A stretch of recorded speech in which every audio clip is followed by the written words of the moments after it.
Okay. And last but not least, and I think this is another element that might be in play when it comes to the de-dollarization, as well as what we see going on with the border crisis. So another element to crashing the financial system may be from these immigration problem, from the immigration problem. And I believe the border issue is a multi-pronged operation, just like 2020. Now, I've talked about this before. When it comes to 2020, there was a whole bunch of stuff that they were doing with that. Some people like to say it was this. Some people like to say it was for this reason. Some people like to say it was for this reason. I like to say yes and more. There was a lot more to it than just one or two things. And I think we're seeing that when it comes to immigration thing as well, because there's a lot of people kind of putting it out there. Well, it's for this reason, or it's for this reason. And I'm sitting there, why can't it be for both and more? And I think that's really what we see going on with this. And one of the factors may be in the form of a decades-old strategy called the Cloward-Piven Strategy. I don't know if anybody has heard of this before, but it was one of those things when I was kind of looking at some of the immigration stuff and I was looking through the financial stuff. It just kind of a light bulb popped off in my head because that was something I read about a long time ago. I forgot about it. And it just popped into my head. I was like, wait. So I went back and I looked into it and I was like, could this really be what's going on? And so if you guys don't know, here's Richard Cloward and Francis Fox Piven. And the idea, the simply put idea in a nutshell behind this is to overload the welfare system to collapse the country's financial system. That's what these two wonderful communist activists came up with. And so back in 1966, if you don't know, these communist activists here, Richard Cloward and his wife, Frances Fox Piven, published a strategy in The Nation magazine, and it was called The Weight of the Poor, a Strategy to End Poverty. Now, the strategy was a four-step plan to overhaul the U.S. financial and economic systems, basically destroying the capitalist system that we have now and replacing it with socialism. Because, yeah, we all know socialism works. Go ask all the just go ask the people in Venezuela, see how they're doing. Yeah. So what is the four-step strategy for this? The Cloward-Piven strategy is overload and break the welfare system. Yes, I misspelled welfare. That was my accident. My bad. But overload and break the welfare system, create mass chaos and panic as the system is overloaded. Take control of the chaos and oversee the destruction. Replace the old system with a new one as planned. So basically, get a bunch of people on the welfare system to overload it and break it. And then when you do that, you create some type of mass chaos event to go along with it that causes mass panic. At the same time, the system becomes overloaded, kind of like what we saw with 2020 with so many people getting hooked onto the welfare system. Then you take control of the chaos. You start wrangling in all the stuff, the orchestrated chaos, the event that you set off. That's how it would go. And you would oversee the destruction of said system. And then you replace that old system that you just overloaded and broke and replace it with a new one since it's now gone. Now, back then, how these two were writing it, back then it was supposedly designed for the citizens, not the government, but for the citizens to force the government to replace the system, which was built to keep control of the poor and the blacks.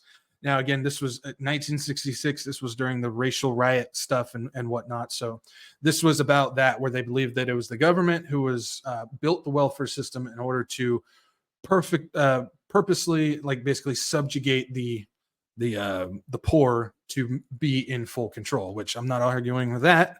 I think that's really what it is about, keeping people down in that type of way. But ultimately what they're saying is if they can get more people to just fall into the welfare system, all the citizens as a whole can break it and then replace the capitalist system with socialism. Now, they didn't really think that one through. Like most socialists, they have a hard time thinking. They didn't really think that one through about how the socialist system works, because it's basically government gets even more power. Anyways, moving on. But according to Cloward-Piven, this was a way to break it and replace it. Now, if we flip it though, if the government was to use this same strategy to import mass illegals and put them on welfare, look at what we see going on out there. They get cards, the debit cards, they get phones, they get education, they get housing. You do all that through all the illegals, put them on welfare. You can then break the system by overloading it with all these people and then replace it with the new digital system that they're wanting to implement.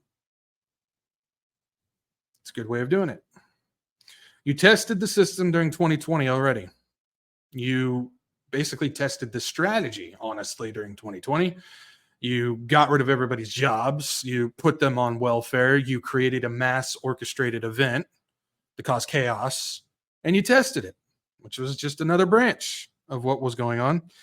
And you basically got it to the point where it was bending, but it didn't quite break yet. Now, some people look at the debt thing that I showed earlier and go, how is that not broken? Well, that's a different type of broken. It's not actually broken yet because they're still going printer go brr pretty much. But you also placed it on the edge during that time as well. You have now moved the financial system to the edge of that cliff. It's ready to be pushed over. So if you overload it, break it, and allow chaos to ensue from basically a mass army of illegals, it will allow you to bring in that new system that you want to do, promise everybody free stuff. If you give us your biometrics, sign up for this digital ID, and take our money, our CBDCs that we can track, program, and control.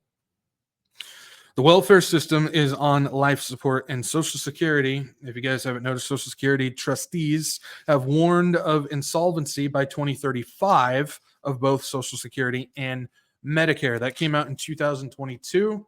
It's funny because I reported about that when it first came out. And it's funny because I remembered it as I was going through this. And so I did a search on it. And now if you do a search on Social Security and Medicare going insolvent or bankrupt or anything like that, it's just page after page after page of all these websites saying, no, that's not going to happen. That's a good sign that it's going to happen, that it's truthful. If you see the search pages get flooded with people saying, no, they're lying, that's not going to happen, then it's probably true. So something to keep in mind. We know that they have to crash it. It's the only way to revamp everything. They have to. You have to destroy what's there. You have to bring down the gatekeeper in order to bring in that new system. It has to happen. But the question is, when? When is that going to happen? We got people out there that are going, it can happen tomorrow. I remember, and I'm putting myself on blast because I remember the last bank crash thing that we had where there was like the 4 or 5 banks that all went bankrupt and they all were sold off into different places and folded into other banks and stuff. I remember going, this is it.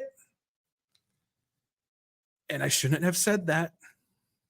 So I apologize for that. I was one of those people that took part in the sensationalism. I got caught up in stuff and I shouldn't have done that. So I apologize for that. But that is clearly one of those situations where the Lord said, not yet. God said, no. He's keeping his finger there. He's holding it back. We don't know when it's going to happen. We don't know. We have absolutely no idea. But as I started it off in the beginning,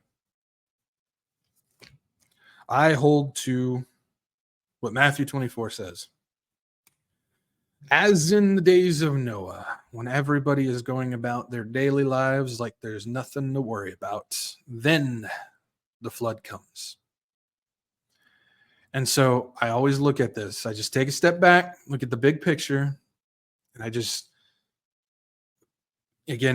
try not to focus in on some of the details because when you need to focus on details, obviously, but when you just look at the details, when you have tunnel vision on those, that's when you start getting kind of hooked into the sensationalism stuff. And I did that with the last bank thing, so that was my bad. Again, I apologize for that. But if you just look at the big picture and go, okay, the world still runs on the dollar. They're working on a de-dollarization program right in front of us. And in order to bring in a brand new digital system, digital economy, a one world economy system, you have to crash the gatekeeper, which is going to cause global panic and change, and the entire world is going to change, and it's not going to be going about your daily life like usual. That tells me, according to how I read Matthew 24, that that's not going to happen until after we're gone, because it would conflict with what the scripture says. Now, again, that's my opinion. That's how I read it. I understand people have different ways of reading it. That's cool. That's how I read it. Especially since we're told that we're not to fear anything in a global change like that. That's going to be a devastating global change. I just don't think that's for us. I think that's part of God's wrath, which we are not destined for. So again, that's why I hold to that thing. That's why I tell people not to panic, not to worry, not to fear, not to worry about this. I just don't think we're going to see it while we're here. But again, my opinion. My opinion.